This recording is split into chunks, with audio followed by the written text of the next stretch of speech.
Ladies and gentlemen, welcome on board Italian Discovery with service from your home to Italy. Now please fasten your seatbelt and secure all baggage underneath your seat or in the overhead compartment if you have one. Thank you for choosing Italian Discovery and enjoy this video. Hello everyone and welcome again. My name is Luca Rioli and this is Italian Discovery.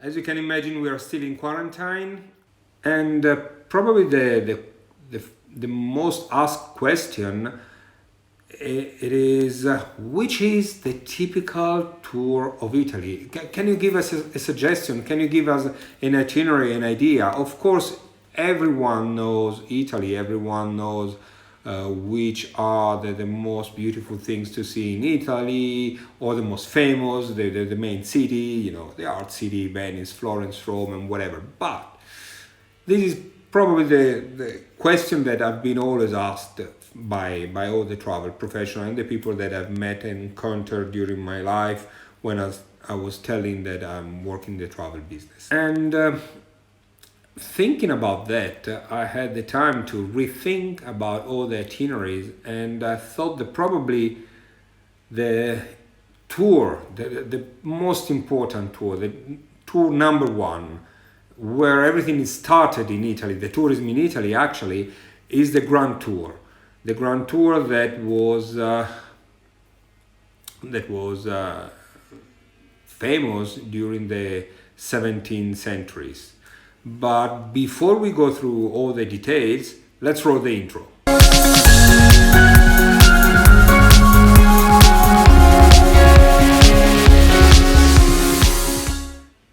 So what was this Grand Tour? The Grand Tour was common during the 17th and 18th century. It was a tradition at the time, a traditional trip of Europe undertaken by the upper class young European men.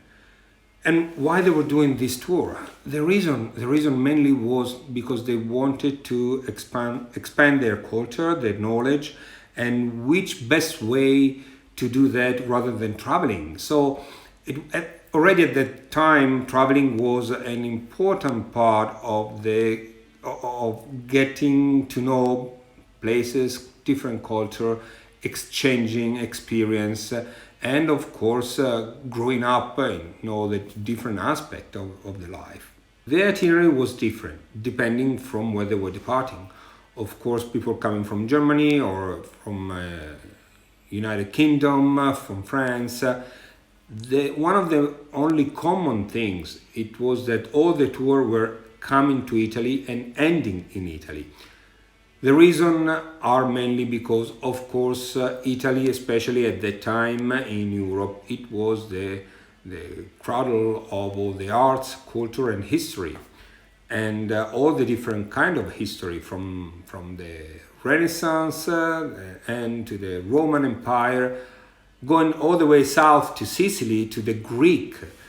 And remember, we have to remember also that at the time it was impossible to reach Greece because it was under the Turkish, and therefore it was almost impossible for them to travel over there. So they were ending up in Sicily to learn and study also this part of the culture. Probably the most famous trip was taken by Goethe, the German poet. He took his grand tour coming to Italy between 1813 and 1817. He started from, of course, from Trento. He was coming from Germany. He was living in Frankfurt, so he crossed Austria and entered Italy in Trento.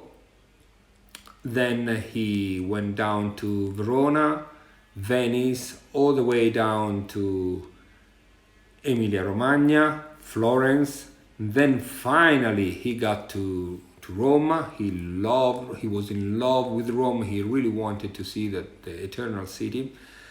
And then all the way down to Naples and at the very end to Sicily. Thinking back at all the questions and those people that were asking me, which is the best tour of Italy? Well, this is probably the answer. The Grand Tour. The Grand Tour that the one that took Goethe as an example. Of course, we can't do the same tour because he's been to Italy. He spent like 4 years in Italy the first time, then he came back another time, and today it's going to be hard to have 4 years of vacation unless you're rich enough to sustain yourself for 4 years. But rather than that, a tour is typically of 2 weeks time, therefore we have to shrink it. And sometimes shrink a tour is not probably the best option. I'd like to give you some information about this tour, city by city. It's gonna take a little longer, therefore I decided to split this tour in 3 different videos. The first one will cover just the northern part of Italy. The second one will cover the central part of Italy, and the third one then will cover the southern part of Italy. But before we go to this, I think it's time for an Italian coffee.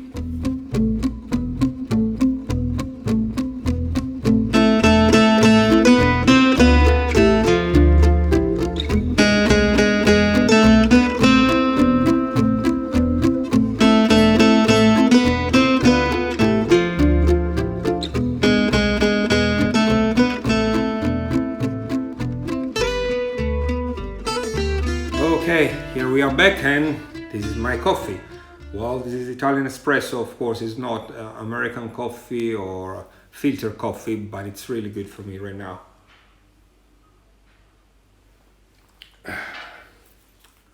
Okay, let's see which was the northern part of the trip that Goethe took during his grand tour.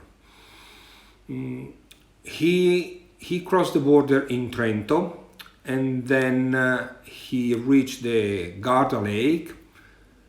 From the Garda Lake he went to Verona, where he spent some few days in Verona, and of course from Verona the next places was Venice, Venezia, for all the painting and the canals, the different. He spent almost more than a month in Venice. Then he started going south, but at the very end of the tour, when he was coming back home, he stopped also in Milan. So Trento was the first city he visited. Today's Trento is probably a little gem, which is part of the Trentino Alto Adige region. The city is close to the river Adige. All that area, it's an area that very close to the Dolomites, so it's a great place for people that want to go skiing in winter time, or also people that want to spend some time during summertime at the Dolomites. It's plenty of great places over there. And if you're planning to do a tour of the Dolomites and spend some days, I would strongly recommend to have a visit in Trento. After Trento, he went to the Garda Lake and exactly to Tombolo, the little city of Tombolo. The Garda Lake is one of the 4 major lakes in the northern part of Italy, which are the Garda Lake, the Como Lake, Iseo Lake, and Maggiore Lake. This area is beautiful, especially during springtime. Unfortunately, this year we are almost forced to spend our spring at home, but it could be a great idea for next year maybe to plan a tour, or why not maybe for fall. During September, October, the weather is absolutely stunning. The 4 lakes are great. You could take a car, you could drive around, and definitely I will give you some suggestion.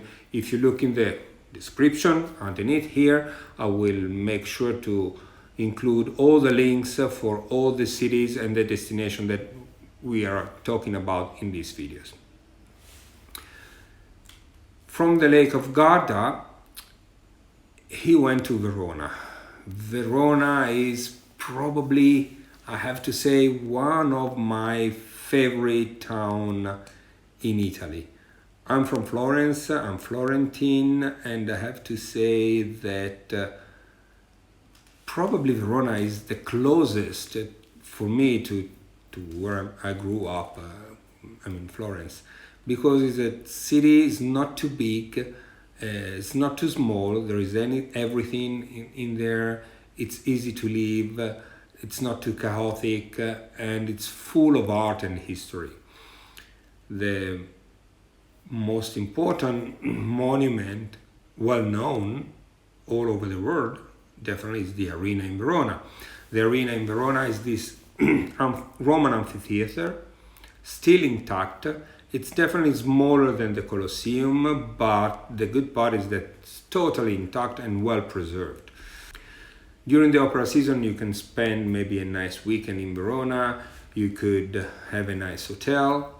There is an hotel which is absolutely stunning. They're a really good friend of us. They are just in front of the house of Juliet with the balcony, the Romeo and Juliet balcony, which is well known all over the world for all the lovers, fiancé, marriage, couple. So you could have a romantic weekend over there. And then you can end up at night after a nice dinner and see an opera like the Aida at the arena in Verona. Definitely, it's a must to see. You could put it on your checklist. After Verona, here we are to Venice. Venice. Goethe was in love with Venice as much that he spent almost a month, maybe a little bit more than a month in Venice. He also bought a gondola to drive around Venice, if we can say drive, of course. And he was in love with the arts, with all the painting, and definitely Venice. It is absolutely a stunning, stunning city. Venice, Venice, what a great city. We can spend hours, maybe days, not hours, days talking about Venice. Of course, Goethe, but not only him, also the famous British poet Byron spent a lot of time in Venice, a longer time in Venice. They were full in love with this city, and who can blame them? Venice is absolutely unique. It is a great city, unbelievable. There is so much art and history. There is so much to see and to do in Venice. You can just imagine just the San Marco Square with the church, this incredible huge square where you can go, and it's a city you can go there every time of the year, because Venice has its own charm, I would say, in winter or in summertime. Of course, the winter time it could be rainy, you could encounter problem with the high water, but you can go there and see the carnival, which is absolutely stunning with all the masks. And you can be there in spring or in summertime when the weather is absolutely fantastic and you can relax and maybe have a little gelato meanwhile you're walking around the street. And here we are now. After Venice, he was going down of south of Italy. So he went to Ferrara and Bologna. Ferrara and Bologna are two cities that are in the Emilia-Romagna region. Emilia-Romagna is a region that is well known worldwide for its motor valley. In effect, Ferrari, Lamborghini, Maserati, Pagani are all manufactured in this region. And for sure it's one of those regions that it's great absolutely for a food and beverage tour, because the food in Emilia-Romagna is absolutely stunning, especially the pasta. You can find tortellini, you can find the Parmigiano Reggiano, you can find the ham and all different kind of food all over there. So absolutely a region where you can spend few days. You can see Ravenna, of course Ferrara and Bologna. Bologna is great, even in winter time. All the little narrow street with all the food shop around, the little restaurant, the tower known as the Tower of Asinelli, where you can climb the tower. So it's another idea for a destination, for a city that sometimes is not taken into consideration when it comes to a trip to Italy, but definitely a great destination. After Bologna, he went down to Florence. But about Florence and all the central part of Italy, we will see you next time. Thank you for watching.